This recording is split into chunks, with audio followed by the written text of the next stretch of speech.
I'll never forget that farmhouse. That farmhouse, Dad always had black powder because we had black powder guns, you know. And that black powder, you dump something out and stick a match in it, you know, flash. So I was up there on the north side of the house, and I dumped a bunch of that powder out, and I got a match, and I can't get it to go, and pretty soon it's like that. Black stuff all over the side of the house. And I go, oh, geez. So we had an old pump out there, so I pumped this water, and I washed the house and stuff, and I get it all off and stuff. Good, I go put everything back and stuff, and I'm sitting at the table, and Dad walks in the house that night. And he walks in, and he stops and looks at me and goes, "You've been playing in my powder again, ain't you?" Like what? My eyelashes and hair was all burned off, and I had black in my face. He just looked at me and goes, "You've been playing in my black powder again, ain't you?" Like, my eyelashes stuff. I didn't think about that. I was all burnt. Looked like hell. Well, they felt like, hey, you learn, I guess, that's something to blow yourself up. He's the one, too, that your old cars had points and condenser system. Well, the condenser, you take a condenser and take a spark plug wire off a car and stick that end in there and just let it hang. Start the car and let it run for a minute. Then take the wire and pull it out. Just don't touch both ends. Yeah, that hurts. Pull it out, and Dad took it and he laid it on the kitchen table. Of course, me, I walk over and I see that thing and I grab it like this, and what the hell is that? And then I grab the other end, poof!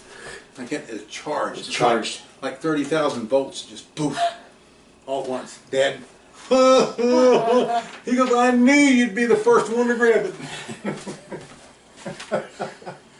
About knocked my hiney off. And this explains why whenever you would weld, you'd want me to fix the grounding clamp. I always got nervous. Yeah, because you got me a couple of times. Yeah, he accidentally, of course. Also, we had electric fence. Dad goes out there one time. He goes like this here, and he grabs the electric fence, and he steps over it like that, and he goes on. Well, I go up behind him, and I grab the electric fence and knocks my socks off. Well, he had a dry board sitting there. He stepped on that dry board, then he grabbed the fence and stepped on the other side. Well, see, he wasn't grounded. He knew I'd walk up there and I'd grab the fence. And then another time he goes, This is why your dad had you test 9-volt batteries. Yeah. Yeah.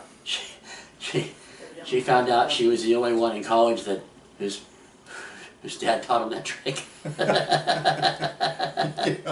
That's how I still check them like that. I check them to see if they're good. He missed it. Went left. That's what's his name? Butker usually does. But yeah, when Jason was little, I had electric fence. We had this trailer house, and I had electric fence around there behind this old little calf out there. And I told Jason, he was about, I don't know, 10 or something. The one out there in Corona? Yeah. Yeah, yeah. I told him, I said, you know, if you pee on that fence at night, it's like a sparkler. It just sparkles and everything. Oh, yeah? Yeah. So, I don't know, I forgot about it, and then about, I don't know, probably a week or 2 weeks later, he come in the house and goes, "Dad, you lied to me." And I go, "What?" "I peed on that fence and it shocked me." I said, "Well, I guess it didn't hurt you too bad, and you got a bunch of grandkids, so." He did. So you see, I forgot all about it. He just, "Oh, Dad, you lied to me." You think I was bad, but the reality is I'm a much kindler and gentler version. It's only because we didn't have, electric fences or any of our houses. No, I would have done that too. That girl is not gonna have. Well, no, I'm just saying. It would have creeped out. You got her. I got her with other stuff. You can't help it. It's I got her with other stuff, but it's in your blood. She holds it against me that I did some things. I think my whole childhood has been a lie. I'm just waiting to see what the next thing I do, and everybody goes, "What are you doing?" Well, we used to do it all the time at home. Yeah. He told me when you lived in Pittsburgh, and Dad and I went to visit you, and I don't think I was but 3 or 4, maybe 5. I don't think I was older than 5, because 5 would have been 70. Where were you?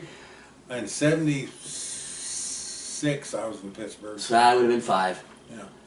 4 or 5. Yeah. I that's you had one of those old refrigerators, and you had chocolate milk in there, and I just thought, this guy's the greatest. He's got chocolate milk. You have these little cartons of chocolate milk, and I'd already gone through one, and you and Dad were talking about something, I don't know, and then you asked me, he said, well, yeah, he said, well, you got all your teeth? I said, well, yeah. Like, well, what about your vampire teeth? You got those? Vampire teeth? Well, yeah, vampire teeth. What? Dad was sitting right there, and he didn't say a word, because he's Dad. And you're like, yeah, first you get your baby teeth, then you get your big teeth, then you get your almost vampire teeth, then you become a vampire. And you went, see, I got my almost vampire teeth, and you showed me one of your eye teeth. Scared me to death, because I thought, oh, this guy lured me in with chocolate milk, and now I'm dead. That's how you do it. I went out the door. I went running down the door and said, where are you going? I said, he's a vampire. Poor kid. Do you remember that? Yeah, it's a little bit. So, I didn't do anything like that to you at all. I was much nicer about my lies. We used to have a... No, I just get embarrassed by him now. Well, that's the best Like the kind. freckles and... Oh, yeah. Dad had it. We lived down at Jordan's, down this old dirt road. I mean, it was dusty dirt road.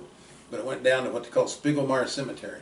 And there was an old abandoned house way down at the end. And it's quite a little ways down there and stuff. And of course then it had hedgerows alongside the road, you know, dark.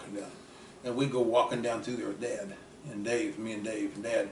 And we'd get way down there. Dad would take off and run off and leave us. Well, Dave would try to get away from me. There ain't no way. I stuck my hand in his back pocket, and he no way in hell he was getting away from me.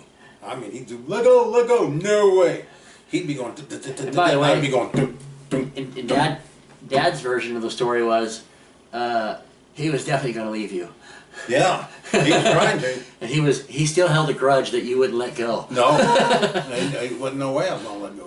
He wouldn't stop, turn around and beat me off of him either. He had to keep going. So, and I knew it. Hell, I wouldn't let him go. And then Dad'd run down the road and jump off in the weeds and then get us again before we get to the house. We'd take off, and I remember hitting that screen door and Mom going, Virgil, you're going to scare them kids to death one of these days. Dad just scare that crap out of us.